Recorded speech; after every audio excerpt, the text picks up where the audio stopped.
मुश्किलों में भाग जाना आसान होता है।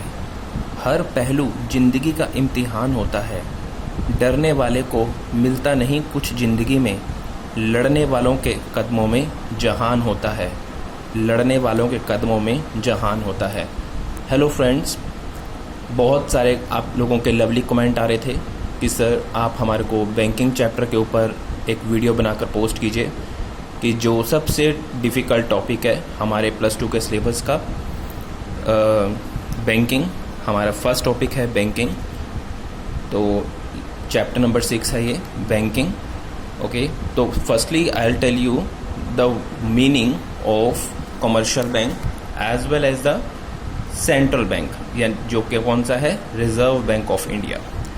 सो सबसे पहले हम लोग पढ़ने वाले हैं कमर्शियल बैंक क्या होता है। Commercial bank is a financial institution. Financial institution क्या होती है, जो पब्लिक को लोन प्रोवाइड करती है। Okay, a commercial bank is a financial institution which accept deposit from the people, जो लोगों से एक्सेप्ट करेगी loan, and just a minute, and give loan to the public for the purpose of consumption and investment to make profit. Okay, सबसे पहले commercial bank एक financial institution है जो accept करती है डिपॉजिट्स। ओके, कहाँ से डिपॉजिट एक्सेप्ट करती है, पब्लिक से, और उसी में से पब्लिक को लोन प्रोवाइड करती है, चाहे कंजम्पशन पर्पस के लिए हो, चाहे इन्वेस्टमेंट पर्पस के लिए हो, और प्रॉफिट कमाने के लिए। क्योंकि कमर्शियल बैंक जब बनाया जाता है ये प्रॉफिट कमाने के लिए बनाया जाता है। फर्स्टली एसबीआई बनाया गया था। SBI state bank of India बनाया गया था 1806 में। ठीक है, ईयर 1806 में। एज इसका नाम क्या था पहले, bank of Calcutta. Reserve Bank of India, reserve Bank of India regulate करती, एक रेगुलेशन बॉडी है, रेगुलेटरी बॉडी है, under the jurisdiction of ministry of finance. ठीक है, under the ministry of finance. Okay, and government of India, and government of India. Okay, and it is responsible for note issuing and supply of Indian rupee. Okay, it is responsible, ये जिम्मेवार है, for the note issue and supply of Indian currency, supply of Indian rupee, and the regulation of Indian banking system. ये पूरे के पूरे banking system को control करता है। सारे के सारे कमर्शियल बैंक आरबीआई के सुपरविजन में काम करते हैं। It was firstly establish in April 1, 1935 को ये बनाया गया था।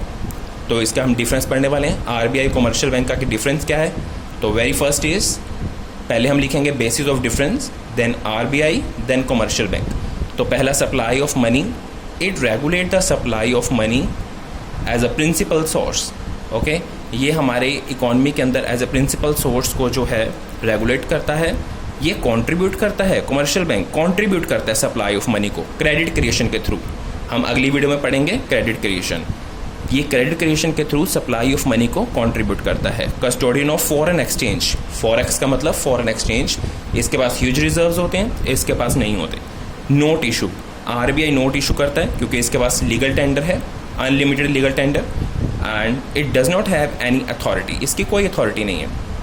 फोकस, आरबीआई फोकस करता है stability of the economy, growth and stability of the economy, और ये किसके लिए काम करता है, प्रॉफिट मैक्सिमाइजेशन के लिए। एस्टेब्लिशमेंट, इसकी एस्टेब्लिशमेंट हुई थी अप्रैल 1, 1935 को, और कमर्शियल बैंक पहला आया था SBI in 1806 as Bank of Calcutta. Relation, इसका रिलेशन आरबीआई का कमर्शियल बैंक्स के साथ होता है, पब्लिक के साथ नहीं होता। ठीक है, और इसका पब्लिक के साथ भी होगा और आरबीआई के साथ भी होगा, दोनों के साथ इसका रिलेशन होगा कमर्शियल बैंक का। तो आगे चलते हैं हम लोग नेक्स्ट टॉपिक पे। नेक्स्ट टॉपिक जो हमारे पास आ रहा है स्टूडेंट्स, वो हमारे पास है कि क्वांटिटेटिव इंस्ट्रूमेंट कौन कौन से होते हैं। तो क्वांटिटेटिव का पहले आपको मैं मीनिंग पढ़ाऊंगा। It includes all those factors, all those instrument of credit control, okay, which focus on the overall supply of money in the economy, जो ओवरऑल सप्लाई को कंट्रोल करते हैं। First one is bank rate. Bank rate क्या होता है? ये एक ऐसी रेट होती है जहां पर आरबीआई कमर्शियल बैंकों को लॉन्ग टर्म बेसिस के लिए लोन देता है। ये मैंने अंडरलाइन कर दिया, लॉन्ग टर्म बेसिस के लिए। जैसे एग्जांपल के तौर पे हम लोग पढ़ें, आप देखिए इसको ध्यान से। जैसे आरबीआई ने सबसे पहले मान लीजिए 5% पर लोन दिया कमर्शियल बैंक को। आरबीआई ने 5% पर लोन दिया कमर्शियल बैंक को, और कमर्शियल बैंक आगे पब्लिक को कितने का लोन दे रहा है? 8% पर, क्योंकि कमर्शियल बैंक का रिलेशन किसके साथ होता है? पब्लिक के साथ होता है।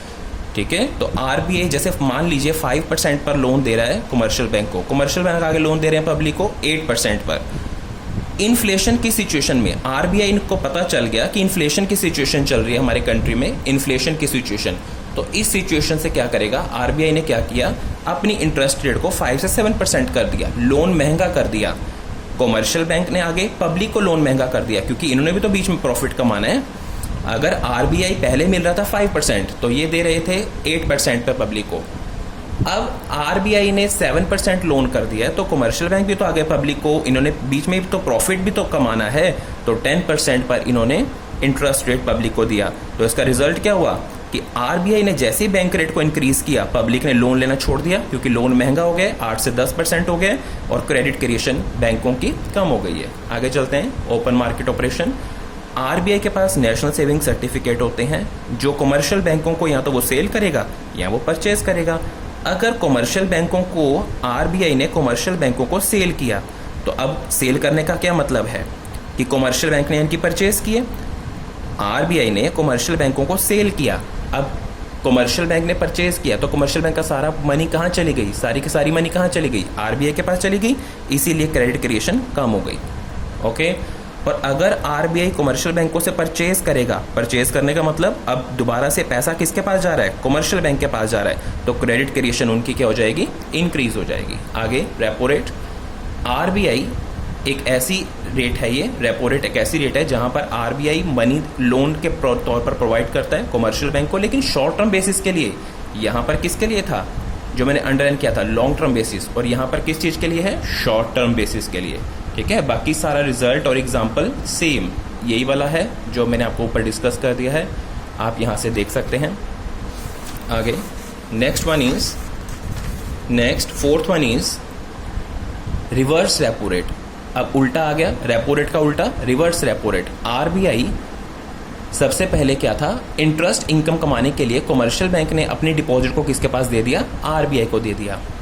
इंटरेस्ट इनकम कमाने के लिए कमर्शियल बैंक ने अपनी डिपॉजिट किसके पास रख दी? आरबीआई के पास रख दी।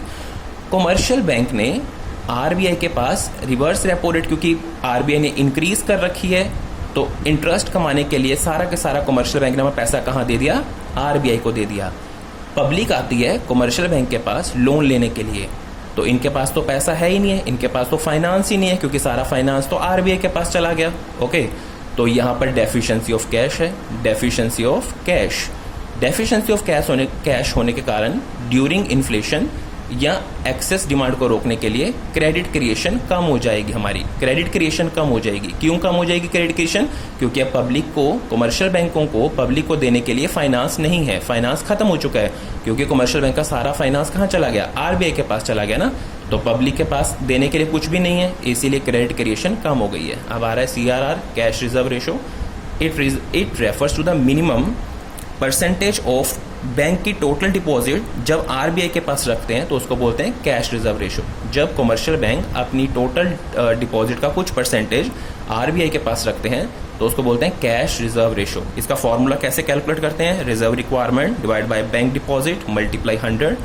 अगर कैश रिजर्व रेशो इंक्रीज हो जाएगी, अगर कैश रिजर्व रेशो इंक्रीज होगी तो क्रेडिट क्रिएशन कमर्शियल बैंक की डिक्रीज हो जाएगी।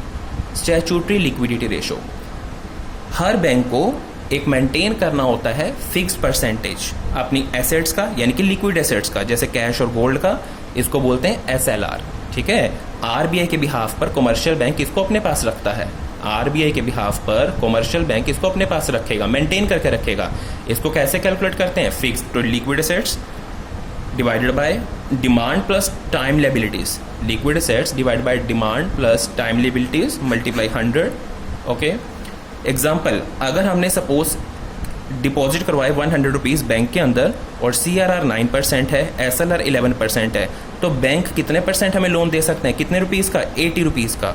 100 minus 9 CRR 11 SLR equal to 80 rupees का वो हमें लोन प्रोवाइड कर सकते हैं। आगे चलते हैं। Qualitative instrument. क्वालिटेटिव इंस्ट्रूमेंट वो इंस्ट्रूमेंट होते हैं जो क्रेडिट कंट्रोल करते हैं और जो फोकस करते हैं selected sector of the economy, जैसे margin requirement, difference between loan taken and security offered.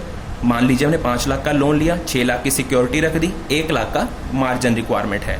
अगर इन्फ्लेशन आएगी तो मार्जिन रिक्वायरमेंट को ज़्यादा रखा जाएगा ताकि डिमांड को ख़त्म किया जा सके, एक्सेस डिमांड को ख़त्म किया जा सके। Rationing of credit, it refers to quota, उसको हम कोटा बोलते हैं। अलग अलग बिजनेस की एक्टिविटीज़ के लिए कोटा बनाया जाता है, कोटा। और कमर्शियल बैंक कभी भी इस कोटे को लोन देते समय इसको पार नहीं कर सकते। ये कोटा किसने बनाया है? RBI ने बनाया है। It refers to the fixation of quota for different business activity. अलग अलग एक्टिविटी के लिए कोटा बनाया जाता है, RBI बनाएगा। और कमर्शियल बैंक कभी भी लोन देते समय इसको क्रॉस नहीं कर सकता। रैशनिंग अगर होगी तो क्रेडिट क्रिएशन कम हो जाएगी, इन्फ्लेशन कंट्रोल। ये रिजल्ट हर पॉइंट के अंदर देना है। मोरल सुजैन, ये एक एडवाइस है जब RBI कमर्शियल बैंकों को डायरेक्शन देता है CRR और SLR की। सर कौन सी देता है? अगर इन्फ्लेशन आएगी तो उन्होंने लोन नहीं देना है, लोन को बंद कर देना है या महंगा कर देंगे। और अगर डिफ्लेशन होगी तो लिबरल हो जाएंगे। क्या हो जाएंगे चिल्ड्रन? लिबरल, लोन दे देंगे, कोई प्रॉब्लम नहीं है।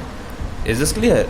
तो अगली वीडियो में हम लोग पढ़ेंगे इसका बाकी का चैप्टर कि किस तरह से कमर्शियल बैंक अपनी क्रेडिट क्रिएशन करते हैं, ओके, और फंक्शन ऑफ RBI। ठीक है, आपको वीडियो कैसी लगी? आप ज़्यादा से ज़्यादा सब्सक्राइब कीजिए मेरे चैनल्स को, ठीक है, ताकि आपको मेरे आने वाली वीडियोस, अपकमिंग वीडियोस का नोटिफिकेशन जल्दी से जल्दी मिल सके, ओके। और लाइक और सब्सक्राइब करना मत भूलिएगा। Thank you so much. ये वेरी वेरी इंपॉर्टेंट टॉपिक था। अक्सर मेरे स्टूडेंट्स को यहाँ पर प्रॉब्लम आ रही थी, इसीलिए मैंने आपके साथ ये टॉपिक डिस्कस किया है। Thank you so much. Have a nice day.